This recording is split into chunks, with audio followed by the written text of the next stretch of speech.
had a lot of conversations off air. Right. Almost did the interview. Already off air. was talking about everything. Yeah, I'm saying. But that's what's up though. That's cool. Yeah, man. Hey, everybody, welcome back to another episode of Who's Talk Mobile, where conversations get deep and intellectual.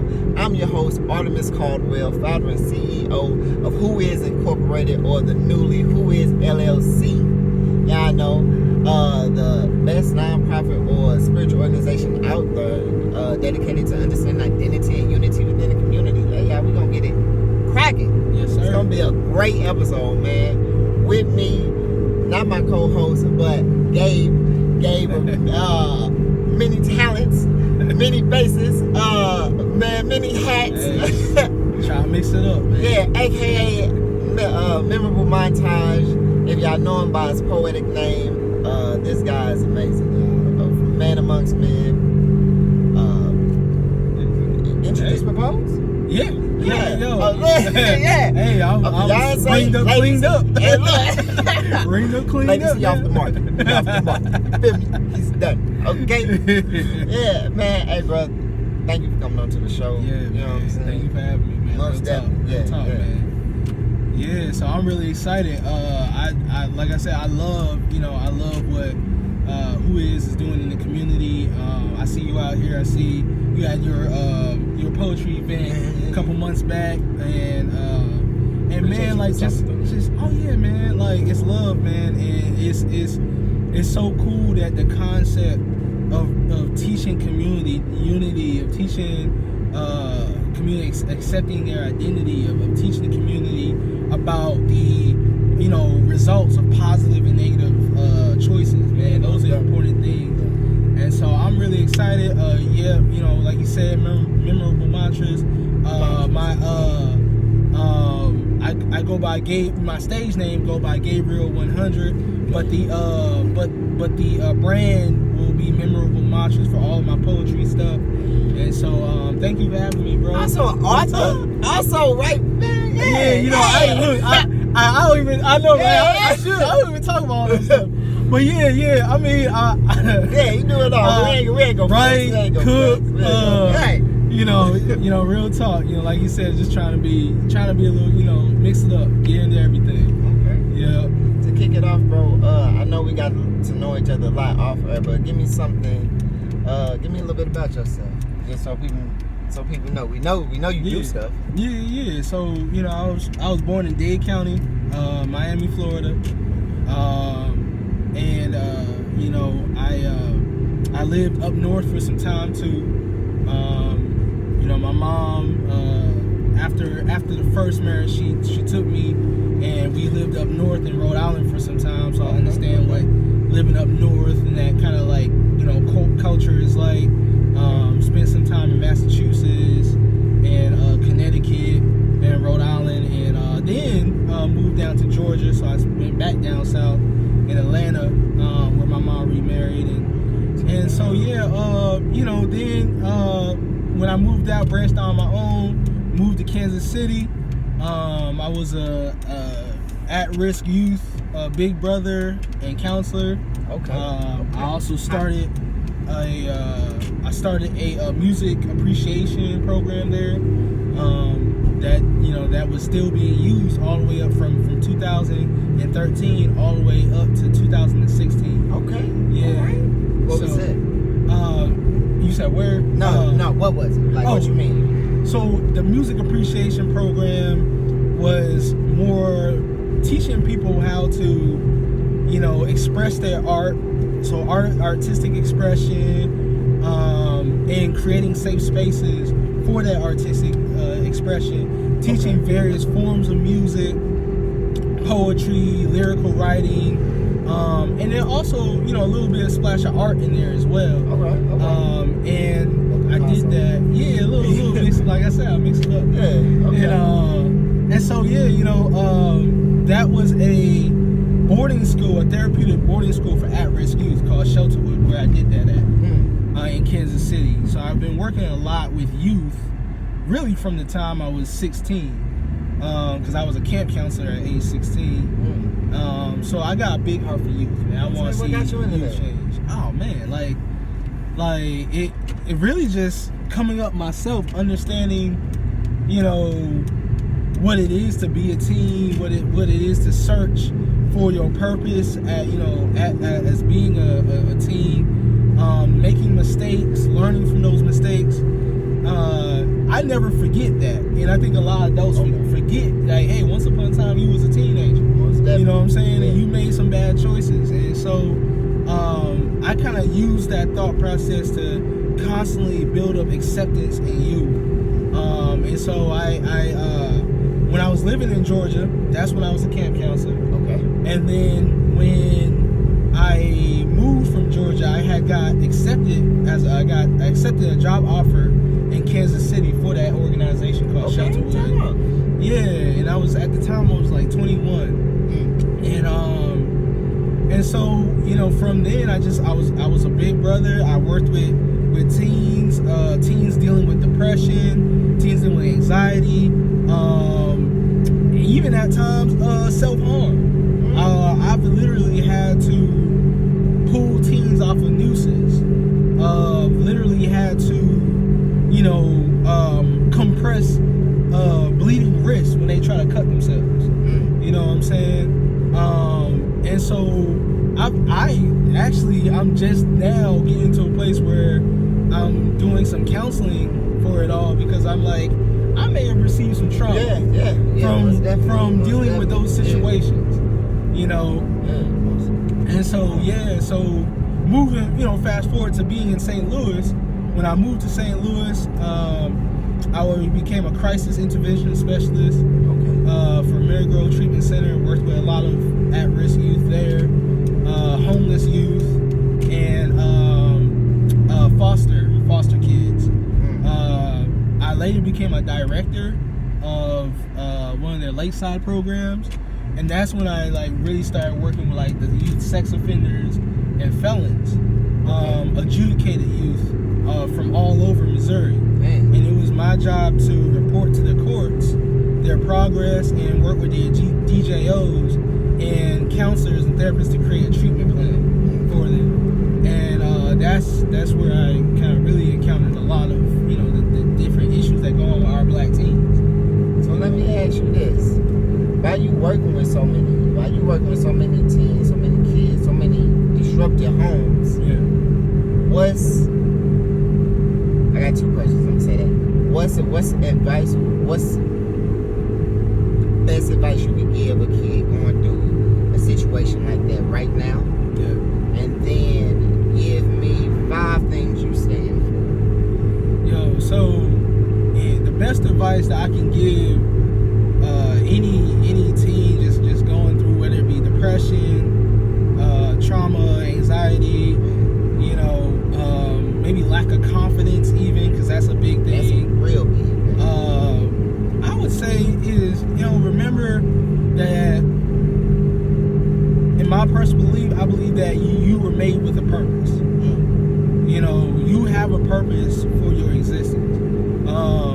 And as you navigate that and as you learn what that is, you know, I feel like that should give you meaning. You know what I'm saying? Knowing that your life is precious. And when you know that your life has that purpose and is precious, I feel like, you know, the way that you see yourself and the way that you act upon that thought and that energy, you know, is going to drive you to actually pursuing that purpose and kind of, you know, move you away from that depression and move you away from those things. Not to mention, it's also important to seek out counseling when you need it. You know what I'm saying? Black people don't do counseling. Yeah.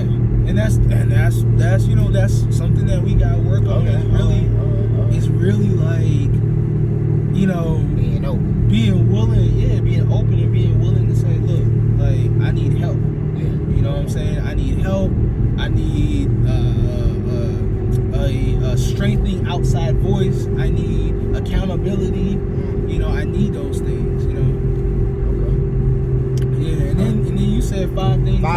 What's 5 things? Because I say that because I know myself. I got a saying that always get me together. I say mental toughness, and mental toughness to me is tough times never last, but tough people do.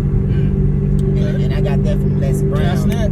Hey, Like it's supposed. Can I snap? Yeah, look, hey, bro, because I really feel like we are really bigger than the situation at hand. But you have to know that. That's where that mental toughness comes in. Then when you say mental toughness, what does that mean? I can, I will, and I must make it through. You know what I'm saying? And that's from Eric Thomas to him. You know what I'm saying? And that's where, hey man, mental toughness. Tough times never last, but tough people do. Yeah. And it's like, okay, well, I can't give up right now. Right. You know? So that's one of the 5 protective factors which falls under resilience. which is Resilience. okay, yeah. And then it's resilience, community. Okay.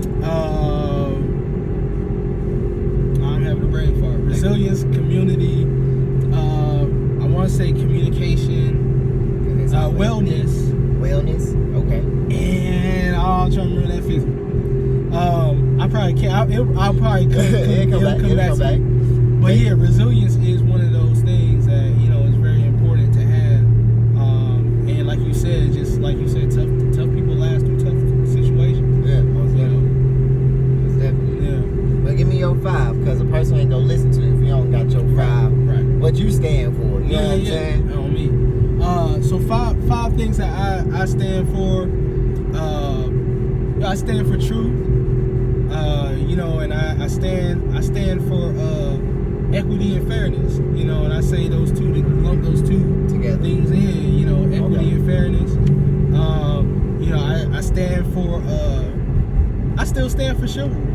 Really? You know what I'm saying? Trying to do the best that I can to be the best person, but not just the best person, but the best black man that I can be. You know what I'm saying? I stand for definitely for justice, especially right now. Okay. Justice is a must right now, and I stand for love. Because I feel like all of those things are offsprings of love. You know what I'm saying? Like I'm a big reader of scripture, and they in one of these scriptures, I want to say it was sometimes I butcher the address, but when Paul was talking about love, he said, there's faith, there's hope, but the greatest of these is love. You know what I'm saying? Like, love is like the core, even for me to believe that God is love. You know what I'm saying? Yeah. And so at the core of it all, those are the 5 things I stand for. Okay. Because I know we just talking about universal love. I just throw this out of mind. The sun is like a universal love factor. You know what I'm saying? It doesn't, not to say God doesn't care, but to give God a human emotion like that, you bring him on our level, which would be Jesus. But like, when we get to talking about like, hey, the sun is just, in a way, making life without having to stress over it. You see what I'm saying? And it's just, okay, I get you. I say that. Yeah. Now let me ask you this too. What does chivalry look like to you in 2020? Because you are ringed up, tied up, and gone. Yeah. So, because I got some stuff I want to jump into. How about all the red tape? Yeah. Hey. Yeah. Man. Speaking of that red tape. Oh my gosh. Yeah. I don't even know what Jada on right now. But to answer your question and get into that, we going to chivalry to me right now in 2020,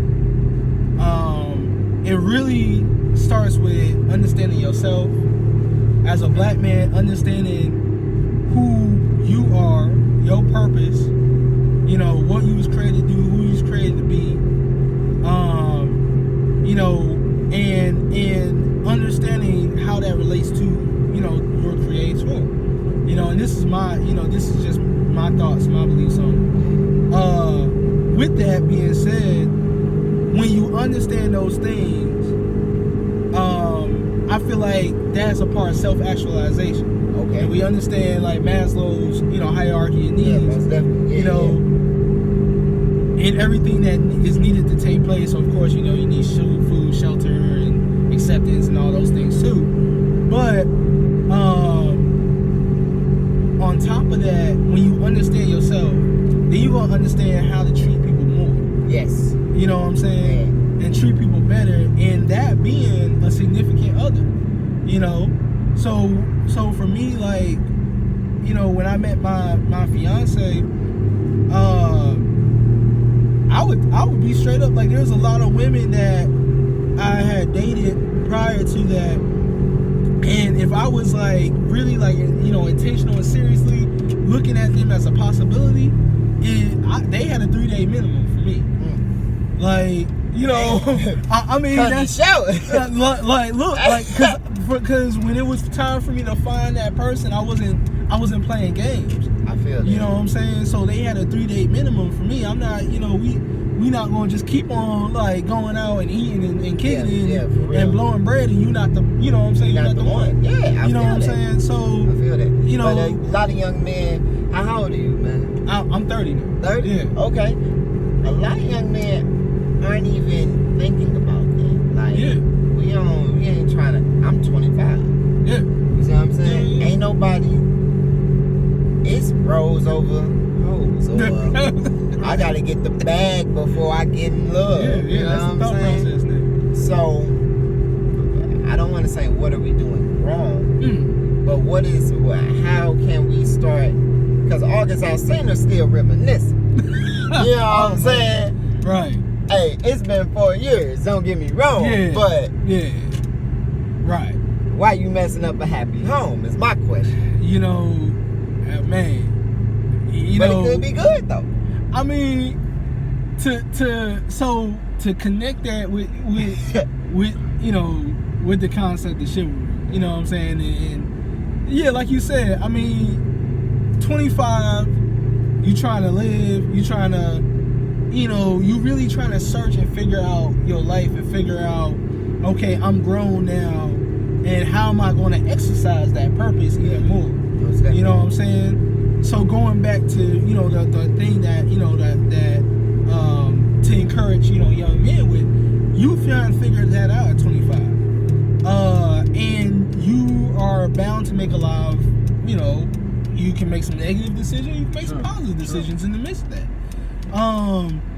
When we look at that situation, and I don't really know the full background of August Alsina. I know Will and Jada both concur that he was not in the best mental headspace and just where he was at in everything in life when they met him. It seemed like they were both trying to take him under their wing, but one of them said, I'm gonna take you not only under my wing, but under me too. Right. But the thing, one, I saw this post the other day. Okay. Black women, you don't have to heal anybody. That's not your job. You know what I'm saying? I feel that. Like, there may be a side of you that wants to nurture. There may be a side of you that wants to take care of or what have you, but it's not. You can relieve yourself of that burden. You don't have to heal broken men.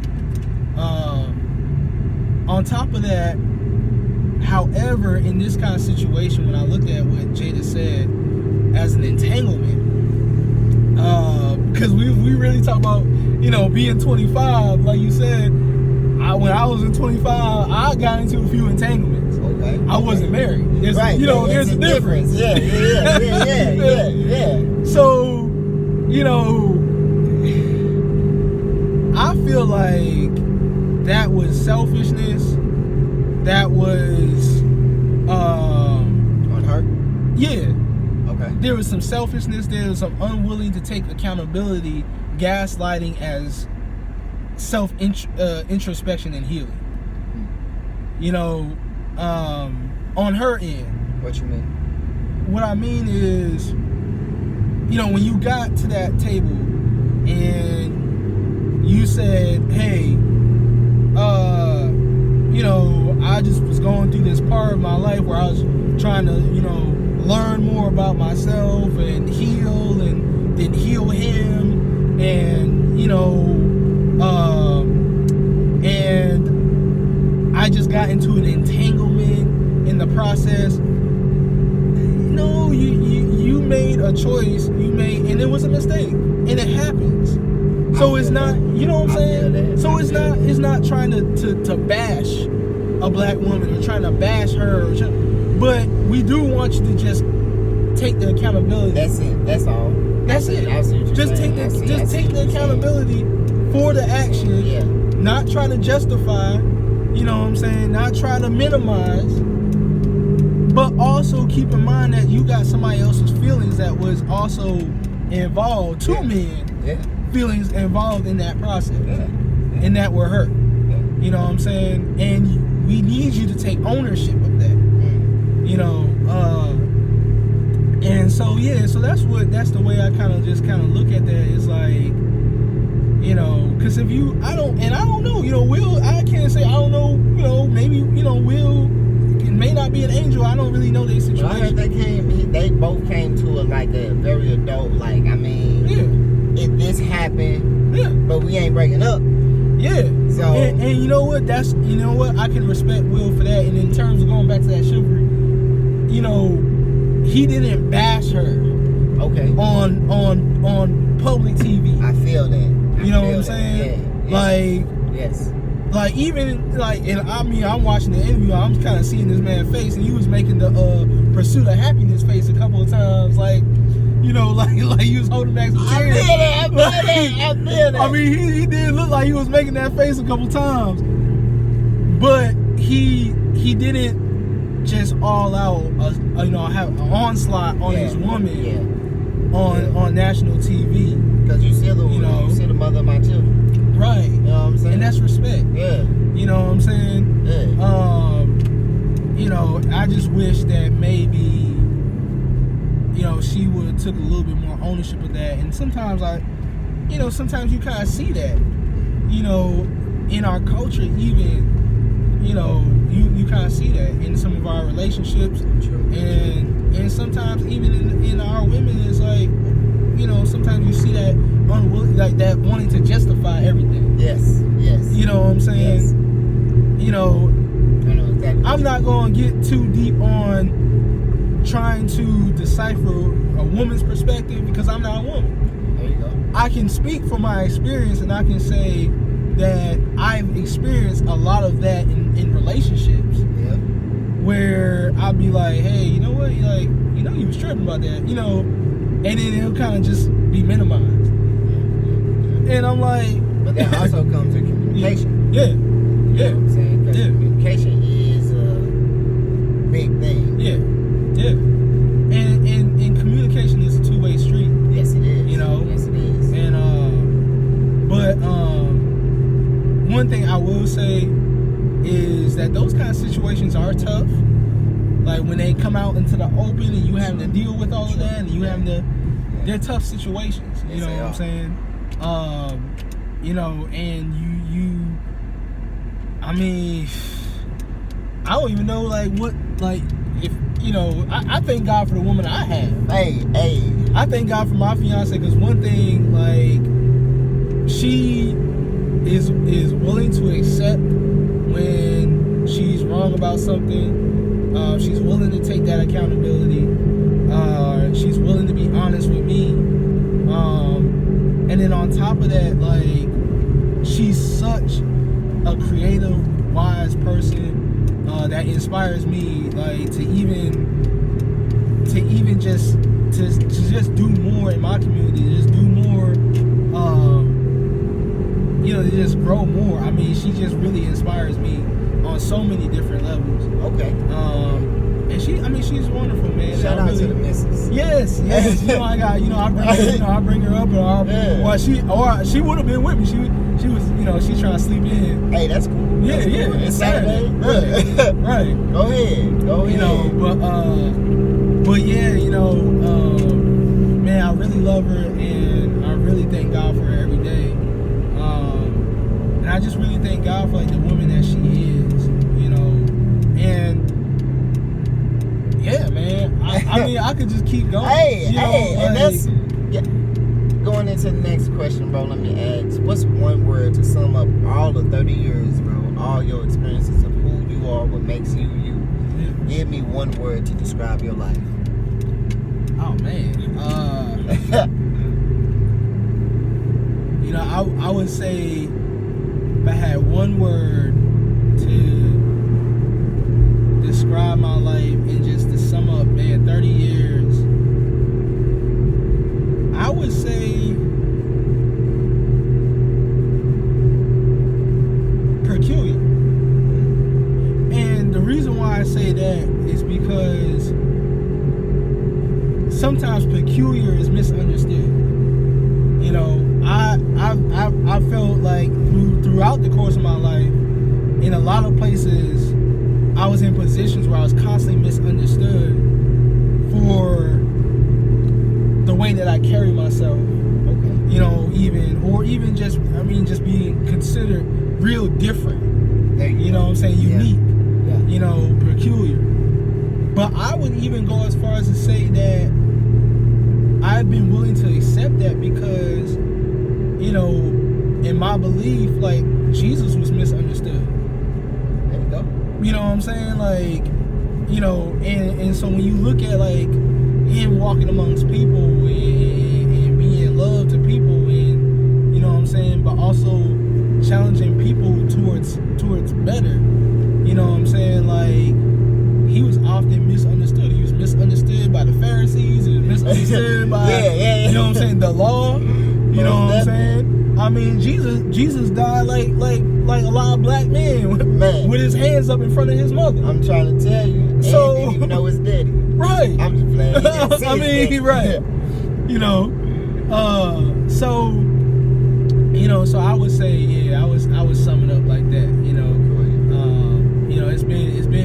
it's been peculiar, but it's been something that I've accepted, and I accept my uniqueness, and I accept, you know, the places that purpose, you know, that purpose has taken me. That, you know, I feel like God, the way He orders my steps, you know, I've accepted those things, and, you know, I'm like, hey, you know, okay, it is what it is, and this is how I was made to be, you know.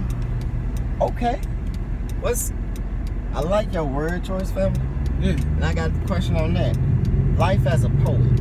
What is that? What does that look like for you? Especially how you've been traveling and going from state to state. You got your fiance in your life. You got so much going on. How does poetry fit into that? What has that done for you? Yo, so poetry. Poetry is in so many aspects for me, because I use poetry to, one, I often use it as a coping skill and a coping mechanism. Okay. But I also, as a lot of writers do. Yeah, most definitely. You know, but I also, I feel like it's a core passion. You know, I have 3 core passions, and that's poetry. One of them is being poetry. The other one being food and cooking food, and then the other one right now is photography. And for me, like, poetry has been like the gateway to all of that. Okay. Because I started off writing when I was young. I was writing songs, and like songs turned into poems, and it went back to like lyrics. Okay. And I kind of went back and forth between that. Okay. So, you know, as being an author, you know, when I wrote and published my book for the first time back in 2019, you know, yeah, like, you know, it was like a possibility that I didn't even really think would happen, but when it happened, it was like, oh my gosh, like, I'm a published author. Yeah, you know what I'm saying? Yeah. You know, and so that's something I thank God for. I feel like that has also opened up some doors, you know, where I've spoken at a couple of different places. One being Lutheran North. Okay. I spoke at their senior graduating class celebration, or their breakfast. celebration. And then, I spoke at a couple other places, some youth conferences in Oklahoma and you all around. Yeah. Okay. And so I feel like poetry has really opened up that door, and I love words. I love wordplay. I love metaphor. I feel that, bro. I'm right there with you. Yeah. You said core passionate. I felt it. Yeah. Okay. Yeah. Mm-hmm. Yeah, bro, man. Look, I want to ask you too. Just jump into it. How did you, with your photography? How did you begin to even jump into that path? Because the name of your segment is The Right to Stay Vocal. Yes. You know what I'm saying? Yes. What are you trying to accomplish with that? So to explain both, The Right to Remain Vocal was a recent segment. And it's going to be an ongoing segment that I'm doing where I'm interviewing police. Okay. And I'm allowing the police to kind of really express the situations that are revolving around black police brutality against black community. These police that I interview are police that I feel that want change in the community. They want change in their precincts, and they want to uplift black community, and that's a big thing for me, because part of being an officer means that not only are you protecting, you are also serving. True. And always. And what we see in black community is that police don't often protect and serve black community. They guard and contain black community. Whereas in white community, they protect and serve. You know what I'm saying? And so, there's a huge difference, obviously. It is, most definitely. Because that will then, of course, adding cultural competency and biases. There you go. That will, that will also kind of navigate how police interact with people in black community. That is true. And so, so there's, so the issues with that, unlike a lot of people, I think what we're doing in society right now is we're yelling at each other. You got different sides of the coin, different sides of the viewpoints and perspectives, and we're all just yelling at each other. Instead of okay, the issue is black community and police brutality and injustice. Let's have a conversation. You know what I'm saying? Yeah. And some people, when they see that, they're like, oh, you saying police, forget 12, we don't mess with them and all this kind of stuff. Yeah, but you gotta realize, logically, and at the end of the day, there's always going to be someone policing your community. I don't think they're going away. Now, defunding police that might be something. Yeah, that might be something. But and you look at the communities that have defunded police, there's a community in New Jersey. They defunded police. They only have a population of 17,000 people. So they're a small population. And yes, when they defunded police, a lot of the crime rate actually went down. You know what I'm saying? So I think that it's something that is a possibility. But you also gotta look at what defunding police means. And it's not what everyone thinks. A lot of people think it's just taking away a police department. It's actually saying, okay, if you're not serving the community in the capacity that we are expecting you to, in the capacity of the law, in the capacity of your oath, then we need to look at how we're funding you and what we're funding, which a lot of times is police militarization. Man. We have to look at, hey, we might have to divert some of those funds where it should be, which is education. True. Yes. Because my people perish for what? Lack of knowledge. Yes. So. And I want the right knowledge. I want the right teaching. I want the right. I don't want just a black man in my classroom. Right. Teaching me black history. Right. That the white curriculum came up with. Right. I don't want to know about, not to say like that, but I don't want to know about Malcolm X, the Martin Luther Kings, the Stokely Carmichael's. Like, I want to know the people who we're not talking about. You know what I'm saying? The people that are still having the effect, the change that we got going on today. You know what I'm saying? Like, give me a Durham Seals. Yeah. You know what I'm saying? Yeah. Give me somebody who a Garvey. Yeah. You know what I'm saying? Yeah. Give me somebody who really stood, not necessarily to say these men didn't still stand for anything, but give me somebody tangible I can touch. Yeah. I believe a lot of our leaders are out of reach. More is on the tip. I was listening to this podcast. I forget the name. It's leaving me now. But the lady, the guest speaker on there, she was just saying, just for everybody, all the commoners out there who side with the celebrities who talking about this quarantine. Right. You know what I'm saying? She pulled up a picture and was like, they not quarantined in the houses y'all in. Right. They quarantine in mansions. Right. So they quarantine gonna look a little different. Right. So to go as far as to say that we're all in it together. Right. She was just attacking that to say no, not really. We're not. You know. Right. Well, you know, man, I really feel you on that. You know, and today, you know, like Cole says, there's no role models, but on the other end of that, I think we have more leaders than hustlers. I mean, more hustlers than leaders. And we're here in St. Louis. You know what I'm saying? Okay. You know, so now it's like the concept of leadership has been kind of connected to, you know, chasing the American dream. Gotta get that bag. Right. Gotta get it. And capitalism, which that's not what our black leaders were really focused on. No.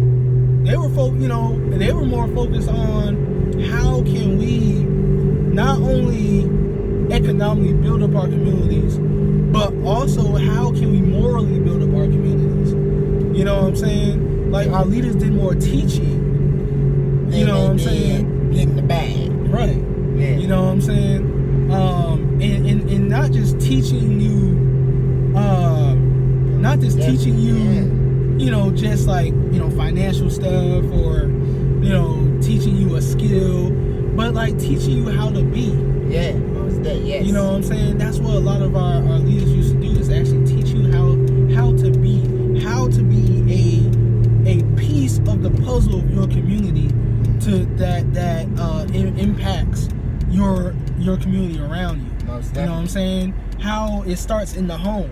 You know, when you look at those time frames and you look at how many family units existed prior to, you know, of course, the Great Society Act, which Lyndon B. Johnson, you know what I'm saying? Okay. But then you also had, like, you know, before even integration, you know, who was the main minority with the land and the most businesses? Black people.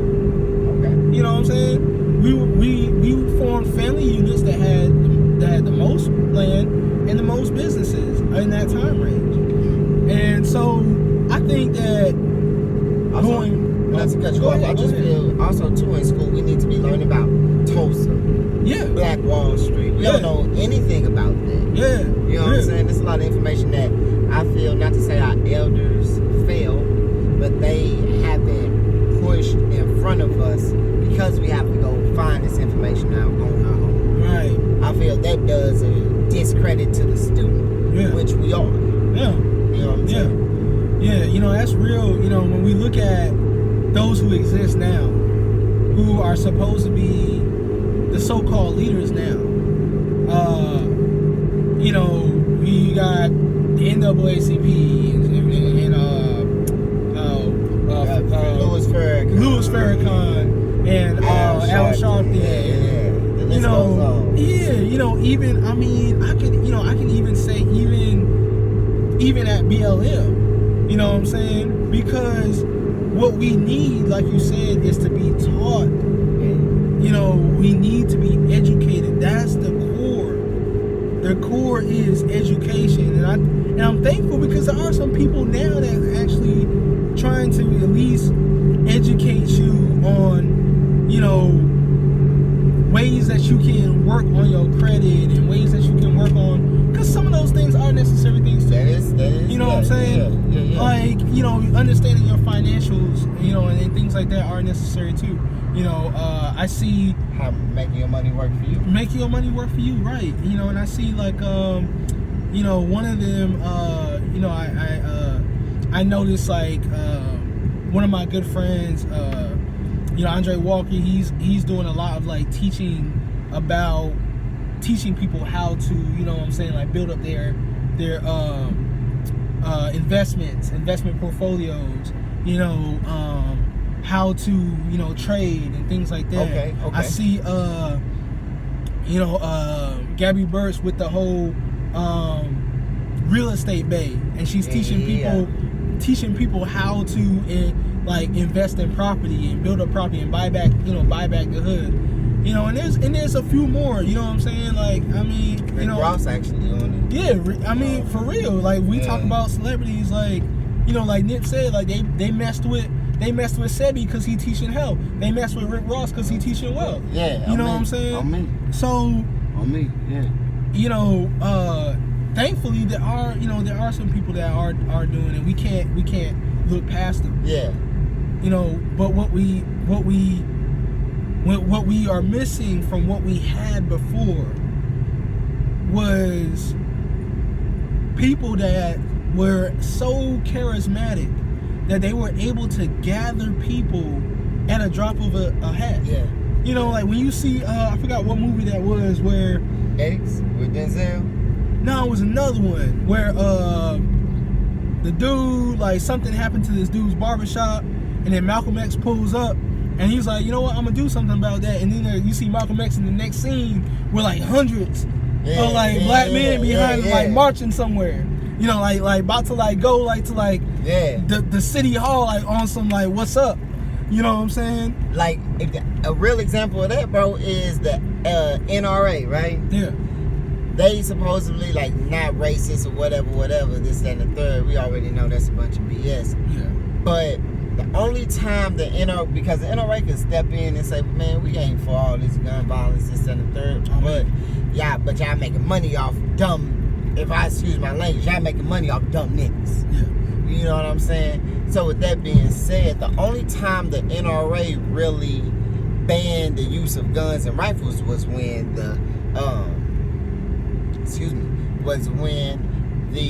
I'm drawing a blank. Black Panthers stormed the state capitol. Yeah. That was the only time y'all was against or not saying, oh, we got the right to bear arms. Yep. Because y'all are afraid of the black man. Yep. And you know, a lot of those laws that were created, gun laws were created as a result of the creation of Black Panthers. So like because they saw, hold on, like they called, and you can look this up. Like a lot of those laws came into play after because the Black Panthers armed themselves and they thought they were militant. No, they were ready to protect their community. You know what I'm saying? And so that's not, it's not, you know, so much as, oh, you know, I'm just trying to have this gun to be ready to kill somebody. You know, it's like just trying to come out here and like just kill white folk or whatever.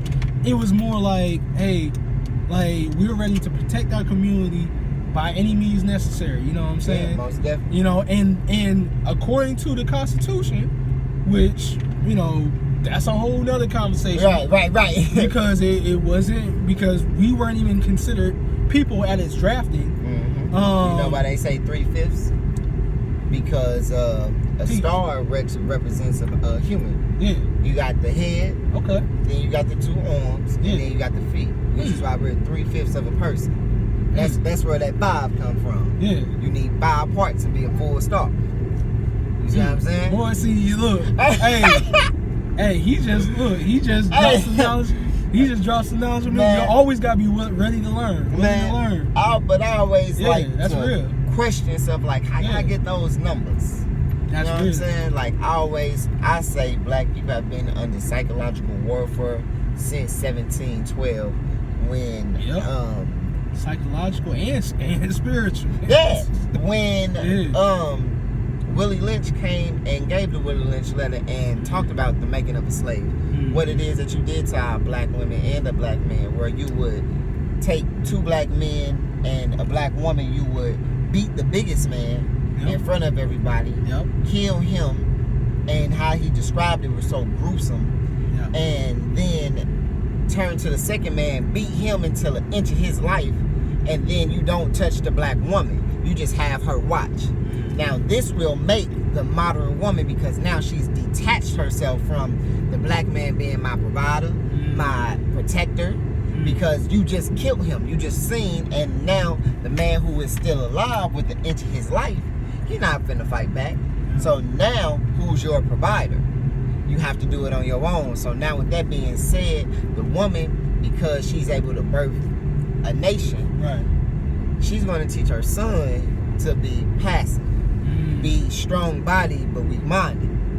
You see what I'm saying? Be a good slave, which is why we send our kids out age 15 to start working, 16 to start working. That's right. Our young girls, what are they getting taught? How to be passive, and more affectionate, which is why when you see they toys, what they playing with? Barbie dolls. But then you look at boys, what we playing with? Cars. You see what I'm saying? So of course our mindset is going to be different.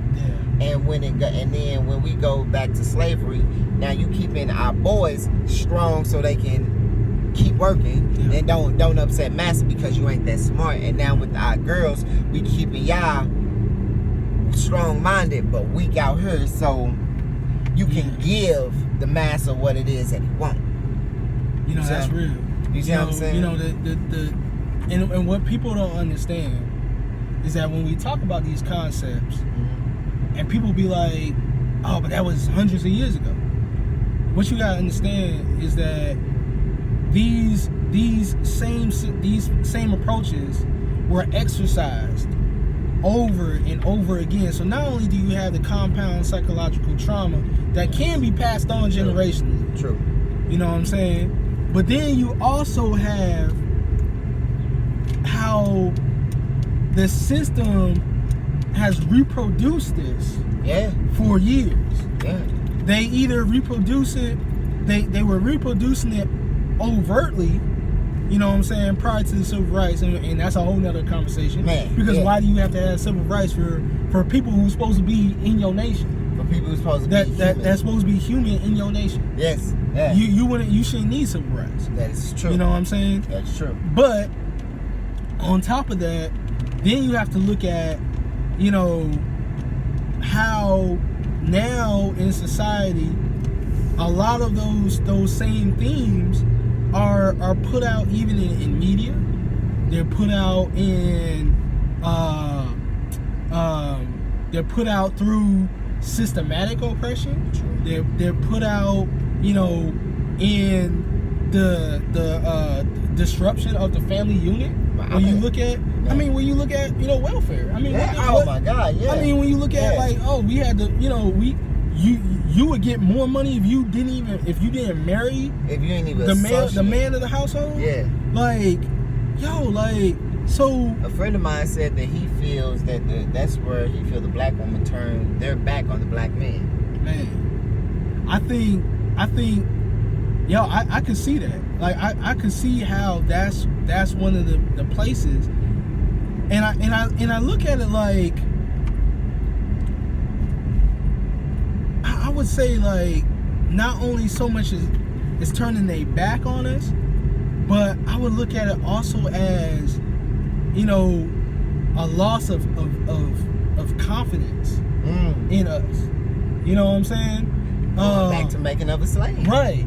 Which is exactly, you took the words right out of my mouth, because that's what I was going to trace it to. It's like, and you kind of hear that, you know, you hear that in the communication. You know what I'm saying? You hear that in that feeling of, and right now it's like a war between black women and black men. You know, that's in the Willie Lynch letter. Yeah. He say pin them against each other. Yeah. And Yeah. And what's crazy, bro, the same tactics, how they reprogram it in our head is, these are cinema movies. Right. Django, making 12 Years a Slave. You know what I'm saying? There's so many movies that are pumped to us that like, man, this is their roots, man, this is they used to do to us. Now you're making emotional choices, and you make an emotional reaction. Yes. You know, it's just like a lot of people don't know that about memes. You know, memes are designed as psychological warfare. You can make a meme, or the way that your mind responds to a meme is you see the image, you see the small, the quick quote or whatever is on the meme, and then you make a snap judgment. You know what I'm saying? Sometimes that snap judgment could come from a place that you relate to, where you relate it to the meme, or it can come from a place where it's like you either agree or you disagree. And we also see false history being taught, man, in memes, and then put on Facebook, and people actually believe it, and then repost it, without doing no kind of research. None. And then going back to that accountability. Yeah. So there's a lot. I really believe that we really have to get to a place where sometimes we got unplugged away from it. One, the artificial simulation. Man. That is Facebook. That is social media. That's not real life. Yeah. And get out at times. Get out into the woods. Get out into nature. Get out into, it's so crazy to me, and I know this is a little side note, but I'm gonna say this. I hear a lot of times like black folk be like, oh, I don't do that in nature. Yeah. Are you kidding me? Yeah. Like, it is like your roots, like us being like the first humans, like we were in nature. Yeah, that was us. That's us. We hunted. We grew crops. We did all of that. Like the oldest living civilizations on the planet still exist in nature. Yeah. You know what I'm saying? Most definitely. Like, so I be hearing that, I be like, what? Like, what you mean? Like go fish. Go hike. Go, you know what I'm saying? Yeah, go do. Grow yourself a garden. Go, do these things. Like, we were taught that, oh, that's only the white man is adventurous. Right. Only white culture is adventurous. They go and hunt, and they, you know what I'm saying? That's no, that needs to be reshaped and retaught. You know what I'm saying? And so yeah, man, I really think that we have came a long way, but I think we also got a lot of work to do. Man. You know what I'm saying? Yeah. And I'm thankful that there are people around that's willing to have conversations like this. You know what I'm saying? Like, you can come out and talk though. Real talk. Yeah. And also I'm also grateful that I think we're at this awakening where now you've seen the whole world's eyes is on black culture. Yes. You know what I'm saying? Yeah, most definitely. And so we have to take advantage of that. We have to take advantage of that on so many levels. I'll say this real quick. I had someone tell me, what would be the use of us trying to build ourselves up economically when they could just easily come in again like they did with Tulsa, you know what I'm saying, and just tear apart what we build. Boom. And I said, okay, I see what you're saying, and that's a valid concern. Valid, yes. But here's my thing. First off, we at the place right now where we not gonna react like we did on me. Yeah. I got some balls back. You know what I'm saying? Yeah, for real. You've seen the increase of gun ownership in black community. You know what I'm saying? We're learning, because that's a key point. Gun is not just about gun ownership, it's about gun education. True. Learning how to utilize that weapon, learning the laws, learning all of that, so that you're not taken advantage of in a situation where you might have to use your weapon to protect you and your family. But like I said, we not the same. Like, we not, and I'm not saying that our ancestors were weak. Not at all. You know what I'm saying? Because they one just thing, had less resources. Yeah. And another thing is that our ancestors, like, one thing they taught us is like endurance and perseverance. You know what I'm saying? That's one thing, because at the end of the day, like, to see what they gone through just to fight so that we can have the voice that we have. True. You know what I'm saying? There's still work that needs to be done. Yes, it is. Yeah. You know, but yeah, it's still so. But I say, one, the whole world's eyes is on us, and we're not going to respond the same way. Two, you know, because the whole world's eyes is on us, if anything was to happen to what we are building, one, we already know what it is, but now the whole world is going to be like, yo, you know what? Like, yeah, system, I feel that. Especially, that system really is over there oppressing them. Yeah. You know what I'm saying? And the world sees it. Like George Floyd's death was broadcasted on the news in Brazil. Huh.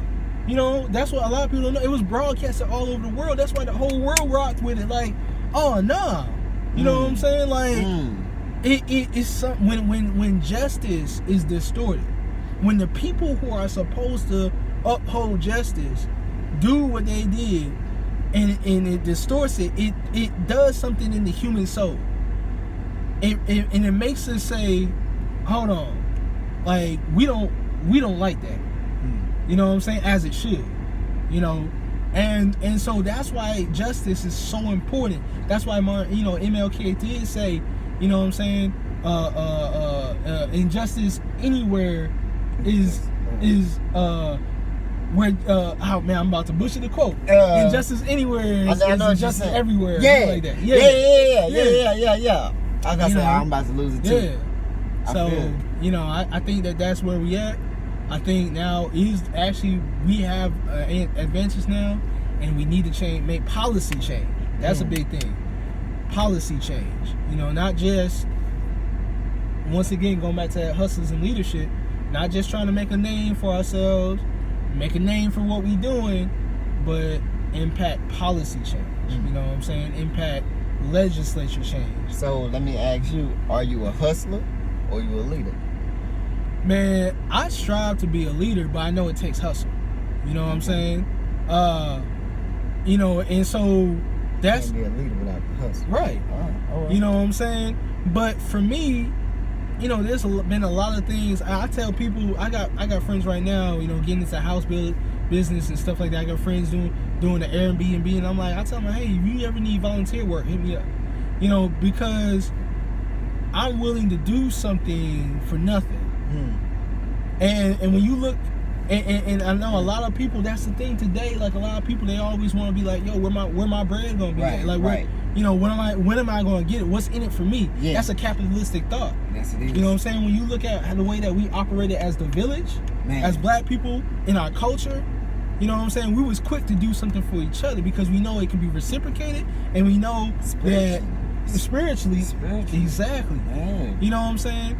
And so that's why you was able to see so many people come together with movements like you know, with behind voices like MLK, behind voices like King, behind voices like Garvey, behind, you know, all these voices, because we were at a place in life where we were more willing to do something without so much as thinking about what's in it just for me. True. You know what I'm saying? And so that's that capitalistic thought. You know what I'm saying? Okay. You know, it's something that we kind of have to, you know, move away from. So I would say, you know, leader over hustle, but I know it takes hustle to be a leader. Okay. And a servant leader at that. Most good. So, bro, just to wrap it up, what's your purpose? What's your purpose in life? Yeah, I feel like, you know, my purpose is to be a light. And when I say light, you know, I feel like there's truth in light. You know what I'm saying? And there's light and truth. My purpose is to tell the truth. You know what I'm saying? I try to do my best to tell the truth. I try to do my best to, you know, impact. The biggest thing about purpose is to impact. True. You know what I'm saying? So it's just impacting, you know, those around me, impacting community, impacting, you know what I'm saying, my people.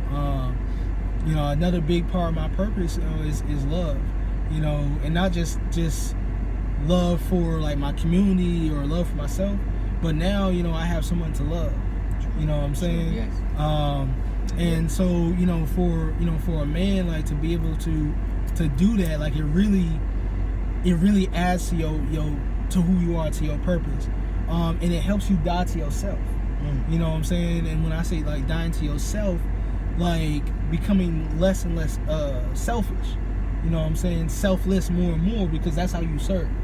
You know what I'm saying?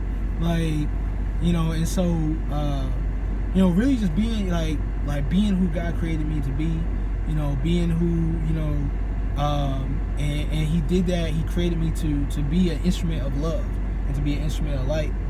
And I do that through poetry. I do that through you know, now photography. I'm doing that through now philanthropy. You know what I'm saying? And so all those things can combine to my purpose, you know, and I feel like as you grow and as you get older, your purpose is going to expand. You know what I'm saying? Yeah, most definitely. You know, and so, you know, I feel, and that's how I feel like as I'm 30, I feel like it's expanded even more, and it's more clear now too. Most definitely. You know what I'm saying? Because if you notice, like, Jesus really started his work at 30. Yeah, he did. You know what I'm saying? He was done by 33 though. Yeah. You know, I pray for longer, but you know, I like the man, but you know. Yeah, you know, and so yeah, man. So it's really, yeah. At the end of the day, you know, I feel like at the end of the day, the biggest word that I can say that connects to my purpose is the impact. You know what I'm saying? Yeah. Most definitely, I feel that. Huh? Yeah. Hey man, appreciate you for coming out, bro. Yeah, Yeah, I mean, like, bro. I was so like I don't often get to have conversations like this. Hey, man. You know what I'm saying, with somebody like and know that person's an intellectual, man. And so, man, I really appreciate this. I appreciate you for having me. And as a black man, I just, you know, from one black man to another black man, like, I'm proud of you, bro. I love you. Hey, you know what I'm saying? Yeah. Like, and we don't say that enough to each other. Yeah. You know what I'm saying? You know, and that's something that, you know, you know, and I'm not going to act like that's something that I've done all my life. I'm just kind of getting to this place of understanding that, you know, I think my fiance has been a huge help to that. But just being willing to knock off the ego, you know what I'm saying? To say, yeah, man, like, to say, like, to tell another brother, like, I love you. Yeah, you know what I'm saying? Yeah. Not love you, bro, or love you, dude, but like, I love you. Yeah, like, you know what I'm saying? Yeah, I take it as I acknowledge you. I see what you're doing. And right. Like, me and all my friends, we always end off conversations with all love. Yeah. You know what I'm saying? And it's just more so on the tip of, this is how we feel for one another. And I try to have the conversation with my friends, just guy to guy.